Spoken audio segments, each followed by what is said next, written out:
We are spirit soul. We are spiritual particle that is residing within the body. And this is why the spiritual particle, the spiritual soul, it is eternal by nature. It is blissful by nature. It is full of knowledge, bliss, and eternity. Therefore, this is why the concept of death is so foreign to us and why we try to avoid it, because it's not our nature to die. But there is a place that we can reside in the spiritual planets. The spiritual world has a completely different nature where there's no death, where people are full of bliss and knowledge at all stages, and is full of light. And we can, by performing certain functions, by understanding certain knowledge, by putting that knowledge into practice, even within this body, we can fully regain our full spiritual consciousness and then at the time of death be transferred back to the spiritual kingdom. So this can be accomplished within this lifetime, even though, according to the Vedas, 311,400,000,000,000 Earth years is also a flash in the pan. But in the few years that we have, even in this life, we can perfect ourselves to the point where we no longer have to face death. The example of the spiritual soul, the spiritual particle, and the body, I think sometimes there's some confusion about that. Is the body the soul? Now, the analogy, very simply put, is exactly like the car and driver. That our body is like the car, and the spiritual soul, the Atma, the Jivatma, the spiritual particle, animates that body. Just like the car needs a driver to become animated, and the car can then go here and there. Without a driver, the car is just sitting, is basically dead. It cannot ever move unless it has a driver or some controlling force behind it.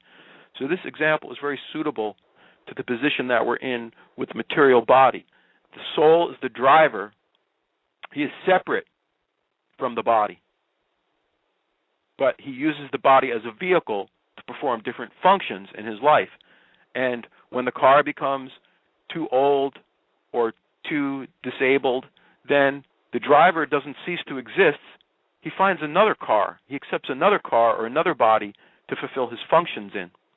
And also, too, we can see that sometimes when we get into an accident with the car, people become very agitated, extremely agitated if there's some dent in the car, because they've come to identify with the car, that the car is such a big part of them, who they are, their personality, even though it's a false identification, because the driver will go on, even though the car may be dented or scraped, or even the car may become unusable, but the driver will go on to find another vehicle to use.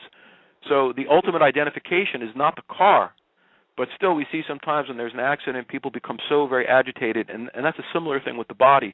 When the body feels some discomfort or becomes injured, we feel it very much because through consciousness, the proof of the soul is consciousness, and the consciousness expands throughout the entire body. That's why the soul is residing, according to the Vedic literatures, within the heart. This is where the energy of the heart comes from, even though that cannot be explained by modern science, where that electrical energy is coming that propels the heart for so many year after year after year beating like that. The idea of the Vedas is that the soul resides within the heart, and the soul is very extremely powerful, and this is where the electrical energy for the beating of the heart comes from. So through the soul, the consciousness expands throughout the entire body. That's why if you pinch some part of my body, even though not directly touching my heart or my soul, I can feel that pinching, because through consciousness, conduit to the soul.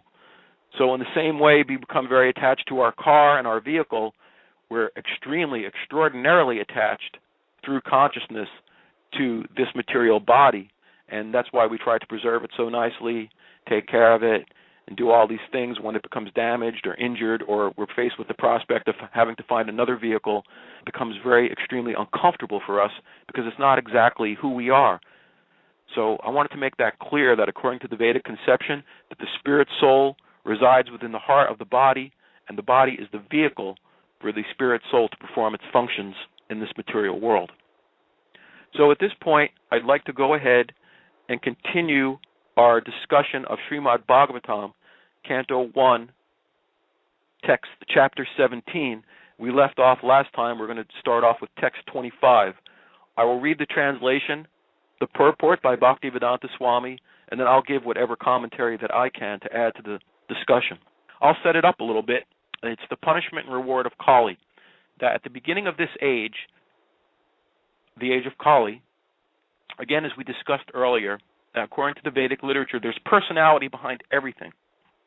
So there's also a personality behind this age called Kali, who has been taken as the archetype for other religious memes, such as Satan or Jinn, or the origin of that concept comes with the personification of Kali.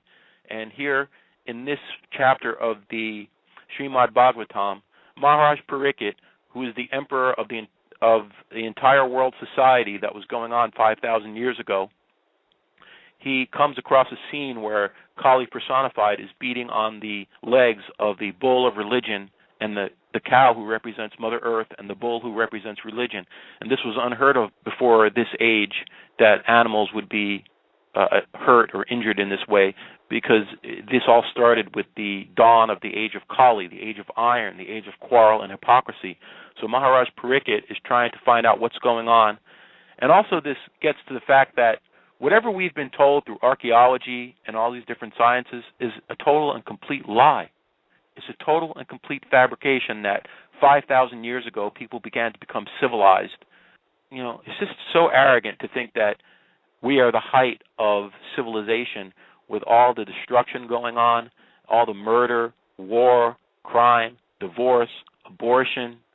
You know, I could go on, drug abuse, that this is somehow the pinnacle of creation, and that before 5,000 years ago, people were basically savages because they didn't build skyscraper building, they didn't have brothel and slaughterhouse. This is nonsense. Before 5,000 years ago, people were very extremely advanced in knowledge. They didn't need cell phone because they were yogically empowered. They would be able to speak with each other over long distances using yogic power. They were able to levitate and float very heavy objects, and this is how the pyramids and other such buildings were created by yogic masters. We have to, at some point, accept the fact that we've been handed a line of lies and deceit, and although they may present themselves as very scholarly and very erudite, and the whole theory of the whole thing is that somehow we're more advanced than ever, even though the signs all around us don't point to that. I'll go on with the text 25, that Maharaj Pariksit, who is the emperor of the entire world, and they were a much more perfect society than today in that they were very upstanding. The main function that they believed of life was to try to attain immortality, and not like today, just to, who can really say what the average person's thought of what the purpose of life is? It's really difficult to say what it is. But the ancient cultures were also united in the idea that the function of life is to not have to face death again and to become immortal. The ancients understood the cycle of yugas. At the end of each yuga, there's a type of devastation, and it doesn't have to be a flood or a fire. It can be a very subtle thing where the covering of the Supreme Godhead hides what went on before in the previous yuga. Just like the snowfall, may hide the green grasses in the ground, and in the winter of Kali Yuga, we may not be able to see, because of this, all the things that went on in the past very clearly. I'll go on reading. Translation: You are now standing on one leg only, which is your truthfulness, and you are somehow or other hobbling along. But quarrel personified Kali, flourishing by deceit, is also trying to destroy that leg. So the bull of religion is standing on one leg only. His other three legs have been broken by Kali. The only leg left is truthfulness. Purport: The principles of religion do not stand on some dogmas or man-made formulas, but they stand on four primary regulative observances, namely austerity, cleanliness, mercy, and truthfulness. The mass of people must be taught to practice these principles from childhood.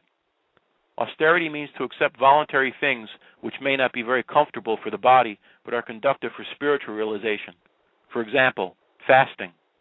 Fasting twice or 4 times a month is a sort of austerity which may be voluntarily accepted for spiritual realization only, and not for any other purposes, political or otherwise.